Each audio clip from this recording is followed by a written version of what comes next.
ജാതി കൃഷിയിൽ നന്നായി ശ്രദ്ധിക്കുന്ന ഒരാളാണ് പ്രദീപ് സാറ്. ചുരുളി സ്വദേശിയാണ്. സാർ നമസ്കാരം. നമസ്കാരം.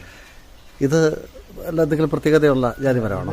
പ്രത്യേകത എന്ന് പറഞ്ഞാൽ ഇതിന് കായില്ല, പത്രി മാത്രമേ ഉള്ളൂ. ഓ, പത്രി മാത്രം. അത് ശരി. അവർക്കും പൊട്ടി നിൽപ്പുണ്ട്, ഞാൻ കാണിച്ചു തരാം. പറിക്കട്ടെ.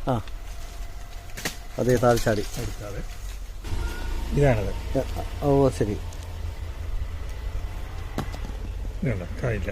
ഇതിന് കായില്ല എന്നുള്ള പ്രത്യേകതയാണ്. കംപ്ലീറ്റ് പത്രിയാ. ശരി. അപ്പൊ ഇത് ലാഭകരമാണോ? ലാഭകരം. ഇത് ഒരു 6 ഗ്രാമെങ്കിലും കാണും ഒരെണ്ണം. മറ്റേത് 2 ഗ്രാം ഉള്ളെങ്കിൽ ഇത് 6 ഗ്രാം കാണും. അത് ശരി. അപ്പൊ ഈ കായ്കളിലൊന്നും നമുക്ക് ഇത് നമ്മൾ പൊട്ടിച്ചു കഴിയുമ്പോഴേക്കും അതിനുള്ളിൽ കായില്ല, അതിനുള്ളിൽ ഫ്ലവർ മാത്രമേ ഉള്ളൂ. അതിന്റെ കായ എന്ന് പറഞ്ഞാൽ ഇതേ ഉള്ളൂ. ഇതാ അതിന്റെ കായ.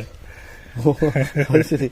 ഒരു പൊട്ടുപോലെയുള്ള കുച്ചിക്കായും നിറച്ച് പത്രി. പത്രി അപ്പൊ ഒരു 6 ഗ്രാമൊക്കെ ഉണ്ട് പത്രിയെങ്കിൽ ഇതും നമുക്ക് പരിപാലിക്കാവുന്നതാണ്. ലാഭകരമാണ്.